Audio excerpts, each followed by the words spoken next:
"How you're finished here, Michael. You're a dinosaur who can't adapt."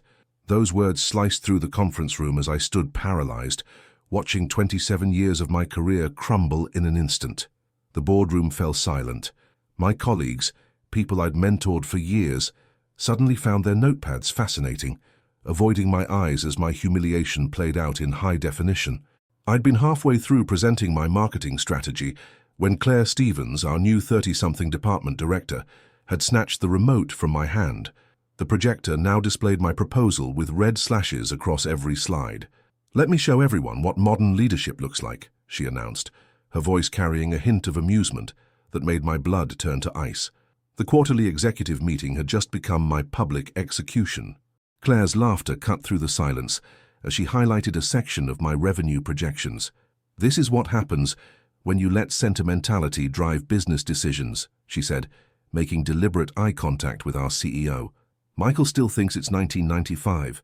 My hands trembled as I lowered myself into my chair, a strange ringing in my ears drowning out parts of her systematic dismantling of my work. After decades of distinguished service, I was being painted as incompetent by someone who'd been in diapers when I closed my first $1 million deal. "I've prepared a real strategy that might actually save this department," Claire continued, showcasing her alternative plan. The room transformed as executives who moments before had been sleeping through my presentation suddenly sat upright, nodding enthusiastically. I watched as she commandeered my life's work, repackaging my core ideas as her own, while discarding anything that carried my signature approach. The worst part, she was doing it with such confidence that even I began to doubt myself. "Notice how Michael's approach completely ignores digital integration," she said, clicking to a slide that made my carefully researched projections look like a child's crayon drawing next to her sleek graphics. "This is exactly why our demographic numbers have been slipping. We've been letting outdated thinking dictate our direction." I felt a hot flush of indignation rise up my neck. Those numbers had slipped only after the board had rejected my warnings about rushing into the Asian market last quarter, a move Claire had championed. But before I could speak, Davis from accounting let out a low whistle of appreciation at Claire's presentation. "Brilliant work, Claire," our CEO nodded, completely forgetting that just last month he'd praised my initial concept over drinks. "This is exactly the fresh perspective we needed." A murmur of agreement rippled through the room. I watched 30 years of relationships evaporate in real time. These people had attended my daughter's wedding. I'd visited them in hospitals. Now they wouldn't even meet my eyes. As the meeting concluded, Claire's voice stopped me at the door. "No hard feelings, Michael," she said, not bothering to look up from her phone. "Some people just have an expiration date. You should consider the early retirement package HR's been offering. Dignity intact and all that." She smiled without warmth. "Or stay and report to me. Your choice." The walk back to my office felt like a funeral march. Colleagues stepped aside as I passed, as if failure were contagious. I heard whispers, "Poor Michael," and "should have seen it coming." I locked my office door behind me, sinking into my chair. The photo on my desk, Catherine and I at our 30th anniversary, surrounded by grandchildren, stared back at me. What would I tell her? That the college fund for our grandkids was now in jeopardy because I'd been outmaneuvered by an ambitious shark half my age. For the first time in my professional life, I felt tears burning at the corners of my eyes. My finger hovered over the keyboard, the resignation letter already forming in my mind, when a notification popped up on my screen. The subject line read, "Urgent, what Claire Stevens did at Westbrook Financial." My finger hovered over the delete key, then paused. Something about the sender's name seemed familiar. I clicked open the email, and as I read the first paragraph, my devastation began transforming into something else entirely. "Michael, before you do anything drastic, you need to know that Claire Stevens destroyed my division at Westbrook using the same tactics, but she made one critical mistake in covering her tracks. I have proof of what she's really doing with the numbers. Call me immediately." Claire had no idea who she was dealing with. She thought I was finished. She was about to learn how wrong she was. The email burned in my mind as I drove home that evening. Robert Jennings, my former colleague who'd mysteriously resigned from Westbrook Financial last year, had detailed how Claire had systematically undermined his entire department before taking credit for the few initiatives that succeeded. The pattern was identical, the same public humiliation, the same repackaging of ideas. I pulled into my driveway but couldn't bring myself to go inside yet. Catherine would immediately sense something was wrong. 40 years of marriage had made her attuned to my moods in ways that sometimes felt supernatural. I sat in my car, watching the sunset paint our suburban home in hues of amber and gold. We'd planned to downsize next year once I secured the retirement package I'd been working toward. Now that future felt as precarious as my position. My phone buzzed. Robert again. "Did you read my email? We need to talk tonight." I called him immediately. His voice was tight, controlled. "Michael, I'm sorry about what happened today. Word travels fast. How did you—" "Because it's her playbook," he interrupted. "Claire destroyed 6 careers at Westbrook before mine. She targets experienced executives, publicly discredits them, takes their best ideas and pushes them out. Then she uses their institutional knowledge to advance while claiming sole credit." "Why are you telling me this now?" I asked, anger rising in my chest. "Why didn't you warn me when she first came to Meridian?" "I signed an NDA as part of my settlement," Robert explained, "but I've been watching her moves. She's gotten sloppy, Michael. The financial reports she's submitting don't match the raw data. I've been quietly collecting evidence. But I need someone on the inside." I felt something shift inside me, a familiar sensation from earlier in my career when facing a challenging negotiation, a clarity of purpose that cut through emotion. "I'll help you," I said, "but first I need to survive tomorrow." The next morning I arrived earlier than usual, dressed in my best suit, the one I reserved for closing major accounts. I passed Claire's office and noticed she had already rearranged it completely, removing all traces of her predecessor. A metaphor for what she planned for me, no doubt. Throughout the day, I felt the changed atmosphere acutely.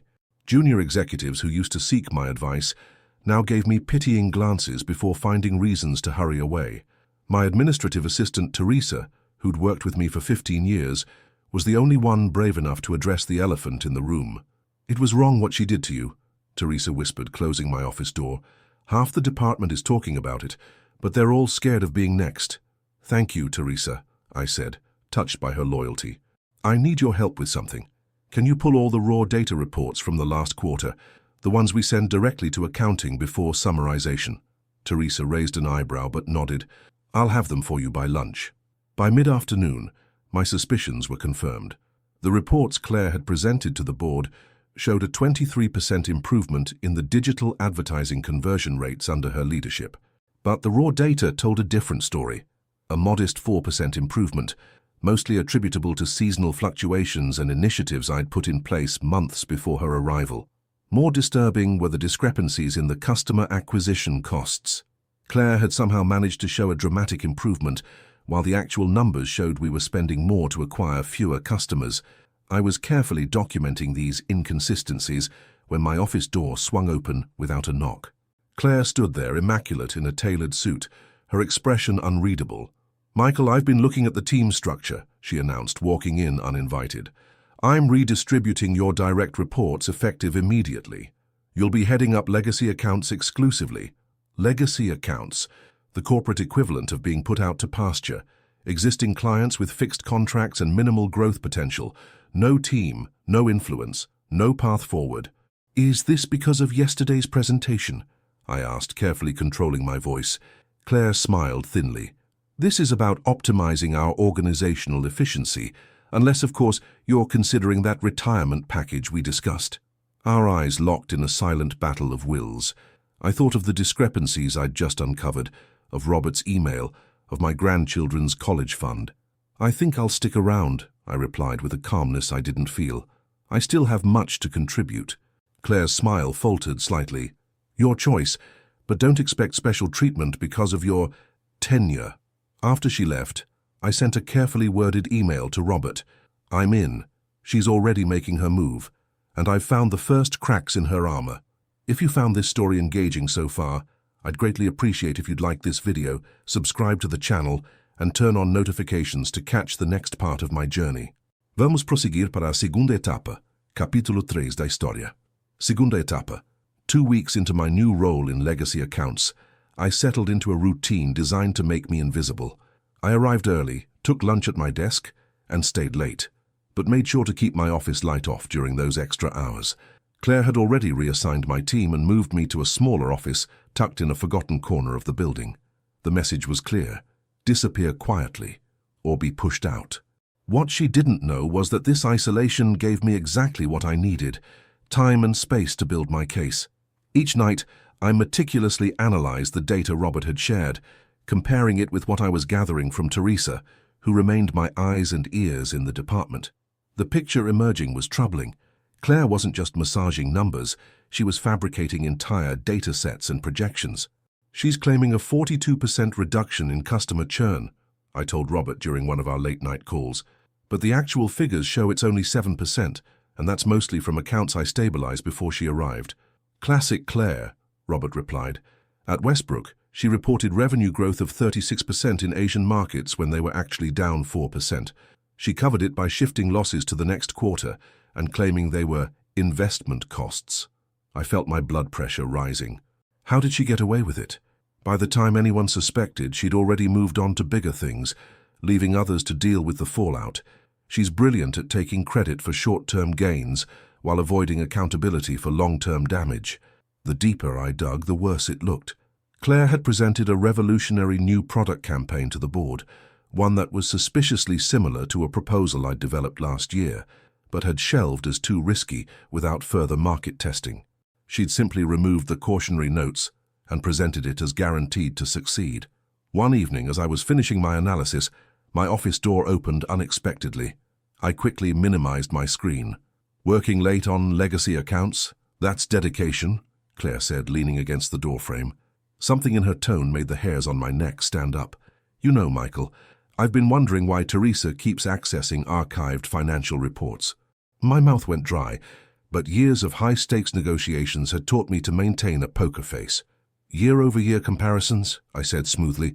"Many of our legacy clients appreciate the historical perspective, shows them our commitment to their business evolution." Claire studied me, her expression unreadable. Interesting approach. Old school, but I suppose it works with that demographic." She straightened. "By the way, the board is thrilled with our new direction. The chairman specifically mentioned how refreshing the change has been." The barb landed as intended, but I merely smiled. Change is certainly part of business, as is sustainability. Something flickered in her eyes, the faintest shadow of doubt. "Well, don't stay too late. At your age, you need your rest." With that parting shot, she left. I waited 15 minutes before texting Teresa. "She knows you're helping me. Be careful." Then I called Robert. "We need to accelerate our timeline. Claire's getting suspicious." The next day brought crisis. Teresa was gone, reassigned to the facilities department effective immediately. My computer access had been restricted to only legacy account files, and an email from HR requested a meeting to discuss my future with the company. I felt the walls closing in. Claire was moving faster than anticipated, cutting off my resources and isolating me further. For the first time, doubt crept in. What if we couldn't gather enough evidence before she pushed me out completely? What if the board was too enamored with her flashy results to listen? That night, I couldn't sleep. Catherine found me at 3 a.m., staring at our backyard through the kitchen window. "Talk to me, Michael," she said gently, wrapping her arms around my waist from behind.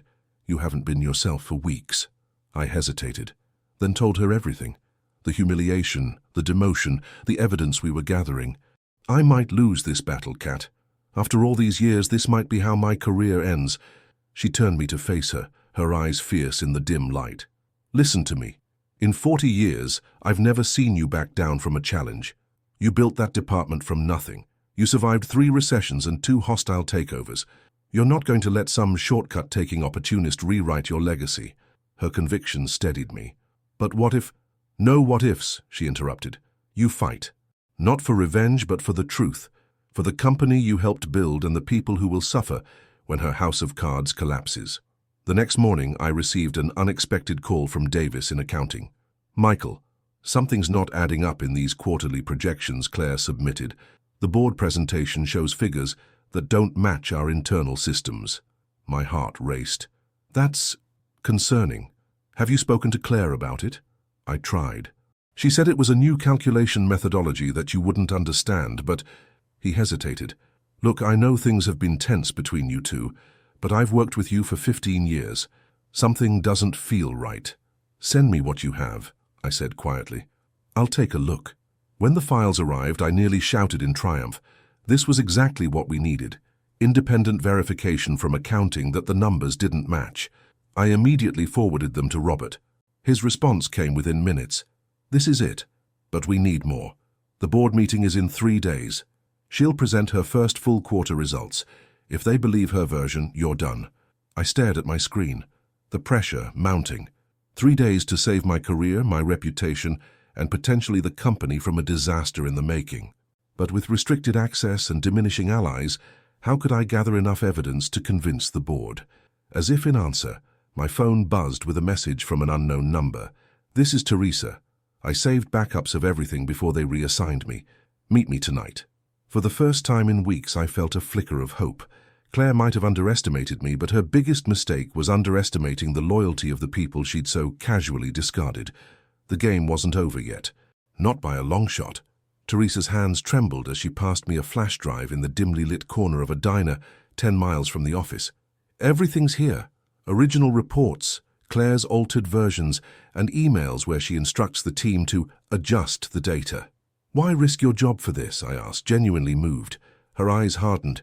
Because I watched her do the same to my husband at Baldwin Industries. He never recovered professionally. She squeezed my hand. Make her answer for it, Michael. Armed with Teresa's evidence and Davis's accounting discrepancies, Robert and I worked through the night. The pattern was damning. Claire had systematically inflated success metrics while hiding mounting problems. Most alarming was her handling of the Asian market expansion, reporting 28% growth while concealing compliance issues that could trigger penalties in multiple countries. We've got her, Robert said as dawn broke. But will the board listen? They might prefer to bury this than admit they were duped. He was right. I needed something beyond evidence. I needed leverage. The next day my phone rang. It was our CEO, William Taylor. Michael, I need you in the conference room. Now. When I arrived, the executive team was already assembled.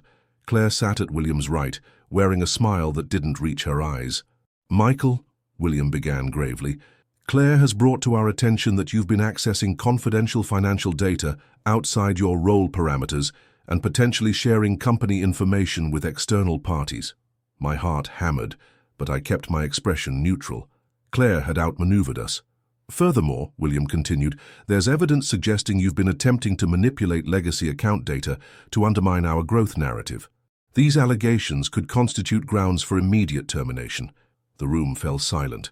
Claire's smile widened almost imperceptibly. Before I respond, I said carefully, I'd like to request the presence of our chief financial officer and someone from the legal department. Claire's smile faltered. That's hardly necessary for a disciplinary matter. Given what I need to discuss, their presence is essential for everyone's protection. When our CFO and legal counsel arrived, I connected my laptop to the display.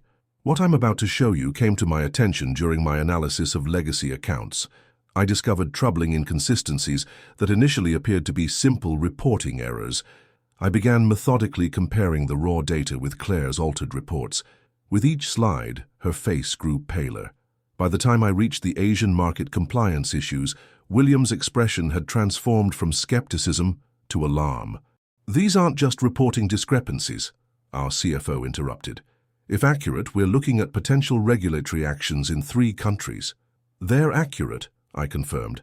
I've verified each one independently. Claire broke her silence. This is absurd. Michael is fabricating evidence because he resents being sidelined. These are complex methodological adjustments he simply doesn't understand. I clicked to the next slide, displaying an email thread between Claire and 2 junior analysts, explicitly instructing them to recalibrate the compliance risk assessments before board review. The room went deadly silent. There's more, I continued, including similar patterns from her previous positions. Claire's composure shattered. You had no right. This is a personal vendetta. William, surely you can see— Enough, William cut her off. Michael, is this everything? No, I admitted. There's significantly more. But you should know that I've prepared a complete report for the board meeting tomorrow. They need to understand the full situation before making decisions about the company's direction. William understood the implicit message. This was going public. Claire, he said without looking at her, Wait outside while we discuss this privately." After she left, William turned to me. "How bad is it really? The Asian market situation alone could trigger penalties exceeding our projected profit for the year, and there are at least 3 other similar issues." William exchanged glances with our CFO, who nodded grimly. "What do you want, Michael?" William asked directly. I took a deep breath. This was the moment I'd imagined differently, the vindication, the revenge, the satisfaction of watching Claire's career implode as mine had nearly done. But sitting there, I realized what I truly wanted wasn't revenge at all. "I want to fix this," I said simply, "before it destroys everything we've built." The 24 hours that followed were the most intense of my professional life. By morning, internal auditors had verified my findings and expanded on them. The picture was even worse than I'd initially thought. As I walked into the boardroom, Claire was already seated alone, her usual confidence replaced by tension. Our eyes met briefly before she looked away. For the first time, I saw something unexpected: fear. William motioned me to a seat near the head of the table, the very position Claire had occupied at my humiliation weeks earlier. I presented my findings methodically, without emotion. The evidence spoke for itself, a systematic pattern of misrepresentation that had placed the company in jeopardy. When I finished, the room remained silent. Claire stood, her voice strained. "Everything I did was to drive this company forward. The adjustments were aggressive, yes, but intended to create momentum while we addressed underlying issues." The CFO interrupted. "These weren't adjustments, Claire. These were fabrications that concealed compliance violations. Correcting these issues will require approximately $18 million and significant restructuring of our Asian operations." The chairman removed his glasses slowly. "Claire, did you knowingly present falsified data to this board?" Her facade finally cracked. "I presented the vision of what we could achieve if—" "Yes or no, Claire?" She fell silent, then sank back into her chair. "Yes." Claire was immediately placed on administrative leave. I was asked to lead the recovery team to address the regulatory issues, the very market she'd used to discredit me. In the hallway, she approached me. "Michael, please. My career will be over. I was just trying to make my mark." Looking at her now, arrogance replaced by desperation, I felt no satisfaction, only weariness. "You proved yourself, Claire, just not as you intended." "I'll lose everything," she whispered. "Please, isn't there some way to frame this differently?" "The way you framed my work as outdated thinking from a dinosaur?" I asked quietly. Her eyes filled with tears. "I know I was wrong. I'm begging for mercy." I remembered Catherine's words, "Not for revenge, but for the truth." "I can't hide the truth," I told her, "but I can recommend focusing on recovery rather than punishment." 3 months later, we successfully renegotiated our regulatory compliance. The company culture had transformed with new transparency protocols. Surprisingly, Claire hadn't been fired. Following my recommendation, she'd been reassigned to lead a small team focused on compliance, under supervision. Her humbling was complete, but so was her chance at redemption. When I addressed the company about our successful resolution, I saw Claire seated in the back row, her expression a mixture of regret and respect. "True success isn't measured in quarterly reports," I said. "It's built on integrity, perseverance, and the courage to stand for what's right, even when you stand alone." I paused, meeting Claire's eyes. "And it's built on our capacity to learn from mistakes, both our own and others, and grow stronger because of them." That evening, Catherine raised her glass. "To my husband, who saved the day." I shook my head. "To second acts, mine, and maybe even Claire's." If this story resonated with you, I'd be grateful if you would like this video, subscribe to the channel, and turn on notifications. Your support means everything to storytellers like me, who believe that our experiences carry wisdom worth sharing.